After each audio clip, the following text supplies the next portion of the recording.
I'm Liz Faublas, and this is Currents. The Christmas season is here. On Sunday, our church celebrates the first Sunday of Advent in preparation for the Nativity. And last night at Rockefeller Center in Manhattan, 3, 2, 1. the tree is 80 feet tall, adorned with more than 30,000 lights. It comes from the home of a New Jersey man who lost other trees during Hurricane Sandy, but the Christmas tree was protected with cables. Tens of thousands of people crowded onto the streets surrounding Rockefeller Center for the lighting. One young woman said it made her want to sing and dance. The tradition is 80 years old. Well, the tradition of Christmas gift giving is the subject of a new TV commercial by Cardinal Donald Wuerl. God is always speaking to us. Christmas is the perfect time to listen. I'm Cardinal Wuerl, Archbishop of Washington. Come and experience the joy and the peace of Christ, the perfect gift at Christmas. Merry Christmas. Merry Christmas. Merry Christmas. And that spot is part of the Archdiocese Christmas campaign called Find the Perfect Gift. As the Cardinal points out, that perfect gift is Jesus Christ, and the best way to show our love for one another is sharing that perfect Christmas gift. At the Vatican, Pope Benedict says the mission of bringing the gift to the world is best done by the family.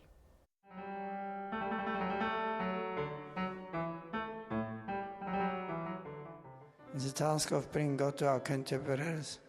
Families play a privileged role, for in them the life of faith is lived daily in joy, dialogue, forgiveness and love. The God of Jesus Christ has revealed our grandeur as persons redeemed by love and called in the Church to renew the city of Maine so that it can become the city of God. The Pope's new book on Jesus Christ would be a perfect gift to place under the tree. The title is Jesus of Nazareth, The Infancy Narratives. The book traces the Lord's life up to the age of 12 and the presentation at the temple. A fascinating note, the Pope writes that the actual date of the Nativity is probably off by several years due to a mistake by 6th century monks. The foundation for the Holy Father's writings is a familiar one, as we learn now from a former student of the professor who would become Pope. I met Ratzinger as professor in Tübingen. I studied with him and it was a real good experience. He showed us that faith and rationality are not contradictions. And perhaps another aspect I learned from him was that he developed his dogmatics out of the Bible. From the New Testament, the Old Testament, for example, the Christology, he showed us how Jesus Christ, understood from the Gospel of the New Testament, is not only a thing for the brain, it is something for the heart. And I think in his new books, Jesus Christ of Nazareth, we can find the same thing. Giving from the heart is a tradition honored by the readers of our sister publication, The Tablet. For 40 years, they have contributed to the special Christmas fundraising drive called Bright Christmas. This year, donations will help Hurricane Sandy victims. Last year, more than $100,000 was raised. Gifts may be sent to Bright Christmas in care of The Tablet at 1712 10th Avenue, Brooklyn, New York, 11215. Up next, the plan to blow up the moon as Currents continues after the break.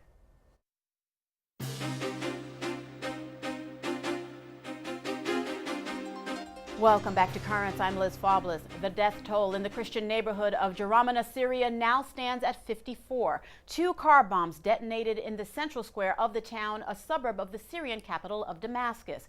120 people have been wounded. These latest explosions are the 4th time in just the past 3 months that the city and the Christians who live there have suffered a bombing attack. All of the violence coming from the civil war in Syria, pitting rebels against the government of Bashar al-Assad. Each side blames the other for yesterday's bombing. They have been at war for more than 18 months. Other war developments, meantime, are especially noteworthy. The rebels may have gained the weapons necessary to offset the government's power in the skies. Nick Patton-Walsh of CNN has those details. For a week, regime air bases and military outposts have fallen daily. Rebels now focusing on besieging the bases from where the regime projects its brutal force.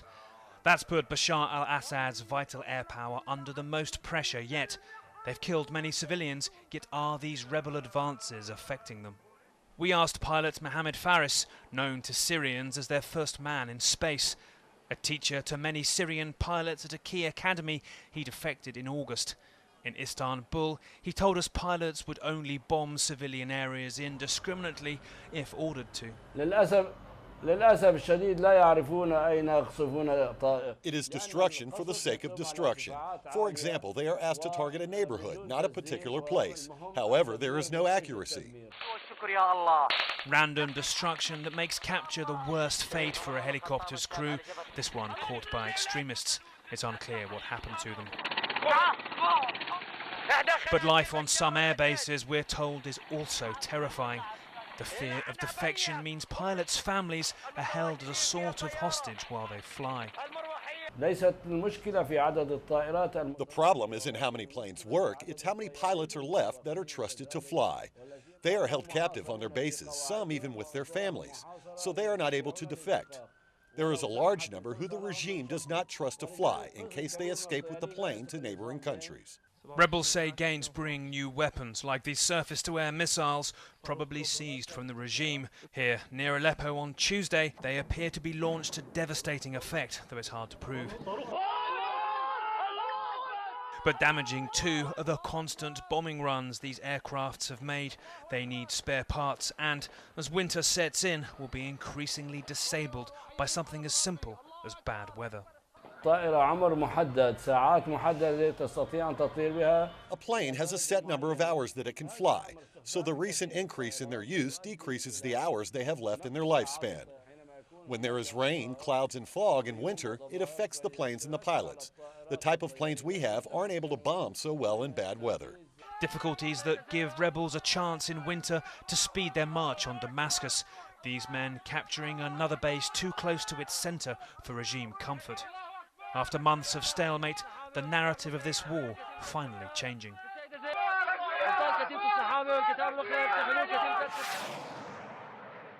CNN's Nick Patton-Walsh. The refugees from the war are the most vulnerable victims. The UN Commission for Refugees has not been of much help, but the Catholic Church, working out of Beirut, Lebanon through its relief agency Caritas, has been filling the breach, providing immediate help to families who might otherwise be forced to wade through months of UN red tape. The Syrian revolution started peacefully during the so-called Arab Spring. Another uprising, this one in Egypt, started the same way. Now the president, Mohamed Morsi, is under attack for seizing power. Hundreds of thousands of opponents have taken to the streets, many wounded during riots. And today, another vote to impose Islamic law in the country as politicians race to write a new constitution. The latest from CNN's Ressa Saya. Another collision course is taking shape here in Egypt, where you have President Morsi and the Muslim Brotherhood on one side and opposition factions and the judiciary on another. And this time the issue at hand is Egypt's all-important new constitution. Remember, President Morsi wants this new constitution drafted as soon as possible. He says that's the best way to move democracy forward in Egypt. Several officials appointed to draft this constitution say the document could be written and approved by Thursday. That could spark a lot of anger in opposition factions. Here's why. Initially, a 100-member panel was appointed to draft this constitution, but the process has been tumultuous. There's been a lot of conflict. The panel is dominated by Islamists. Several liberal members have quit in protest. Some have sued to disband the panel and to start over. If this new constitution is drafted by this panel, as it stands now, it could certainly fuel the outrage in protesters that are gathered in Tahrir Square. In the meantime, in the coming days, Egypt's top courts could vote to dissolve this constitutional assembly. They could also vote on the constitutionality of Morsi's decrees. These would be direct challenges to the president's declarations. Finally, more protests scheduled in the coming days. Opposition factions are calling for another mass demonstration back here in Tahrir Square on Friday. The Muslim Brotherhood calling for their own mass demonstration on Saturday. Some of those Brotherhood demonstrations could take place here in Tahrir Square, according to a Muslim Brotherhood spokesperson, setting the stage for a potentially explosive day. Meantime, demonstrations in Gaza in a sort of pre-celebration of today's expected vote in the United Nations. The Palestinians want to be recognized by the UN. In Ramallah this morning, large crowds gathered. They anticipate that the Palestinian Authority will receive an upgrade to so-called observer state status at the General Assembly today. A previous attempt to win full membership failed. Right now, they're only observers. The Palestinian leader Mahmoud Abbas is in New York meeting with UN Secretary General Ban Ki-moon. The status he is seeking is the same as that currently enjoyed by the Vatican. France and Spain are among the nations that are expected to vote in favor of the move. Germany says it's not going to vote. Great Britain, Israel, and the United States are opposed. The path to a two-state solution that fulfills the aspirations of the Palestinian people is through Jerusalem and Ramallah, not New York. Because no matter what happens at the United Nations, it will not produce the outcome that this government, this president, and certainly I strongly support. Secretary Clinton says the only path to peace will be found in direct talks. The Arab-Israeli conflict has been a long-standing struggle. The Cold War between the United States and the Soviet Union threatened the very existence of the world. And, as we learn now, the dangers extended even beyond our planet. Fire. Just think of what a nuclear explosion would look like up there. The U.S. government once considered it. CNN has documents and interviewed the leader of a once secret Air Force project innocuously titled A Study of Lunar Research Flights, with a just as lowbrow nickname, Project A119. What was it really? To evaluate the value of putting a small, emphasize small in this world anyhow, nuclear explosion on the moon. Physicist Leonard Reifel, now 85 years old, led the project in 1958. It was the height of the Cold War. America and the Soviet Union were in a nuclear arms race. The Soviets had just launched the world's first satellite, Sputnik, and were ahead in the space race. U.S. officials needed a big splash. People were worried very much by Gagarin and Sputnik and the very great accomplishments of the Soviet Union in those days, and in comparison the United States was feared to be looking puny. So this was a concept to sort of reassure people that the United States could maintain a mutually assured deterrence and therefore avoid any huge conflagration on Earth. According to Reifel's now declassified report on the project, team leaders also thought they could get information concerning the capability of nuclear weapons for space warfare. Reifel says the plan called for an intercontinental ballistic missile to be launched from an undisclosed location, travel 240,000 miles to the moon, and detonate on impact. Various news reports say they considered using a bomb the same size as the one dropped on Hiroshima, but Reifel now says he wasn't in on those discussions. Could the blast, as some news reports suggest, have actually blown up the moon? Absolutely not. It would have been microscopic, so to speak. It would have left a crater that would have been, I think, essentially invisible from Earth, even with a good telescope. Reifel had some brilliant minds on his team. One of them, an up-and-coming graduate student named Carl Sagan, who went on to become one of the world's most renowned astronomers. We brought him on to look at the propagation of a hypothetical cloud. Later on, Reifel says, Sagan violated security when he mentioned the still classified project on a job application.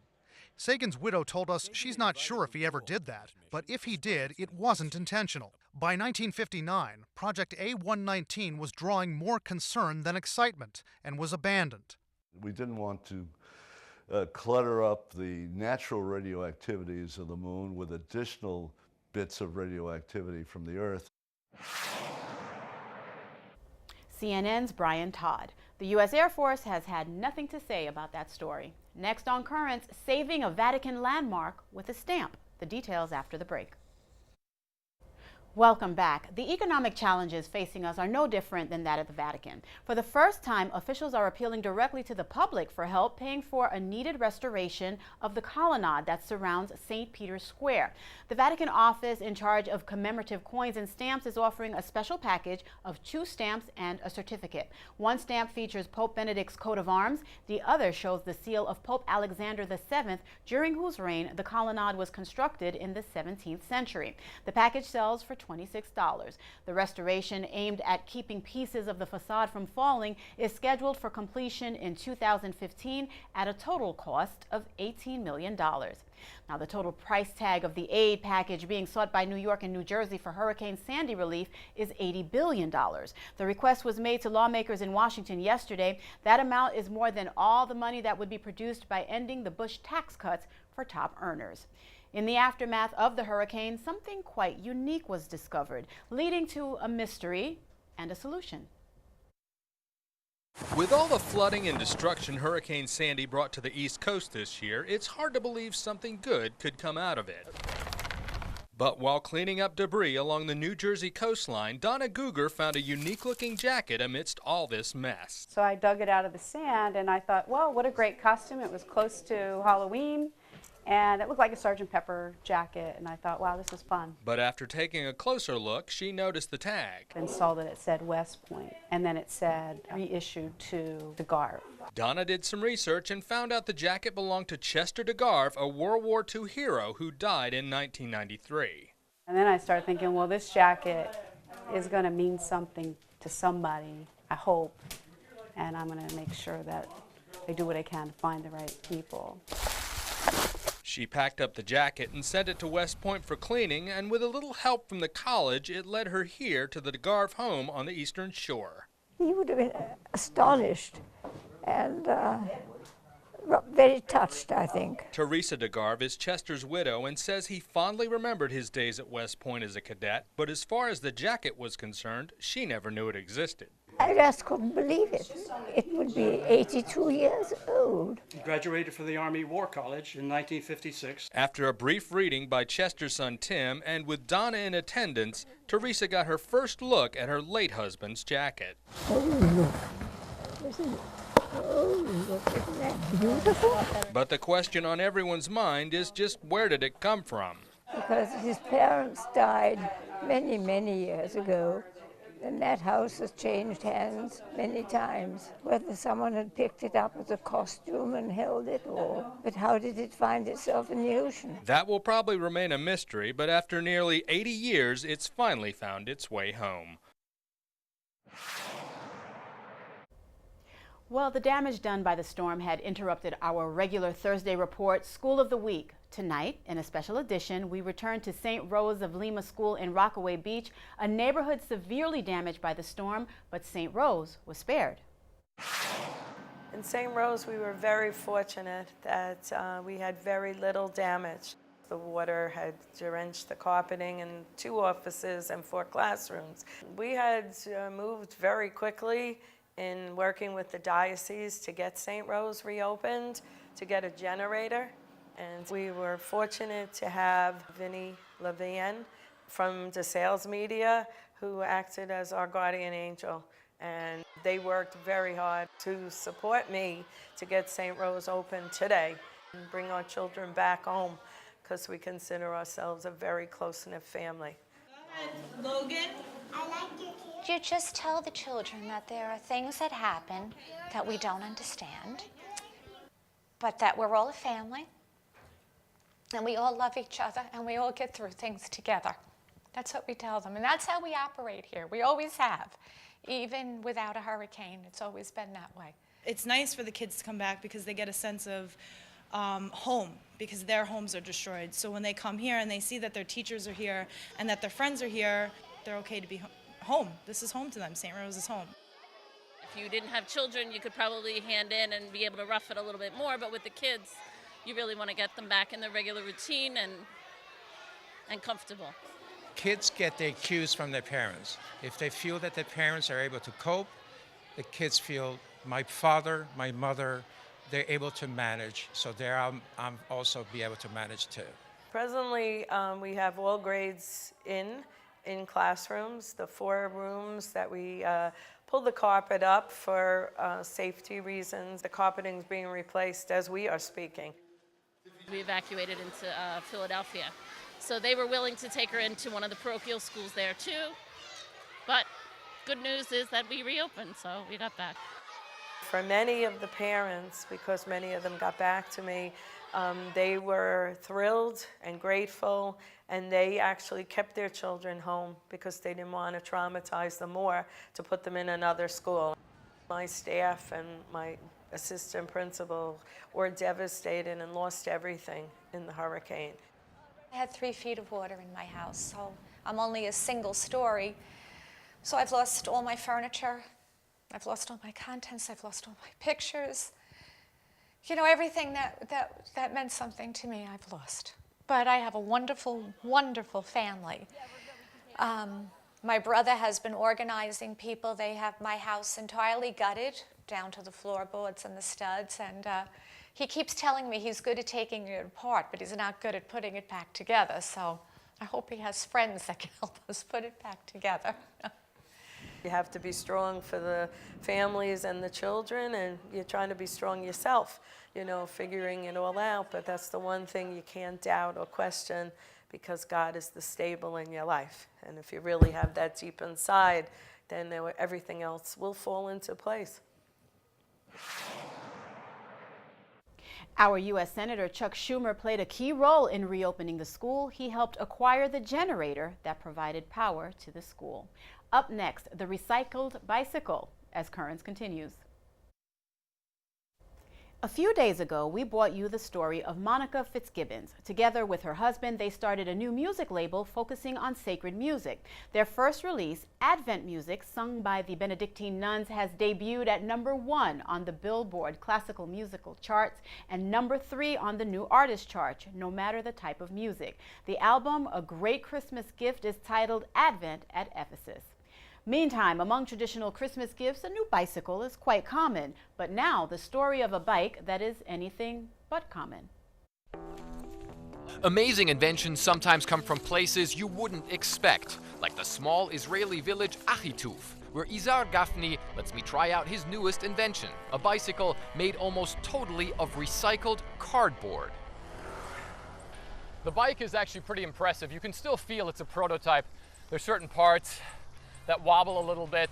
Now they say it's as sturdy as any other bike, so I'm gonna find out and have some fun with it. I'll see if you guys can follow me. In its prototype version, the cardboard bike has only 1 gear, so it's hard to keep up the pace on longer stretches. But yes, it is really made of recycled cardboard. Izar Gafni uses a honeycomb technology he's patented to make the cardboard hard and tough as carbon fiber, he says. The seat is cardboard, frame is cardboard all the way, fork, steering, wheels, both of them, all cardboard.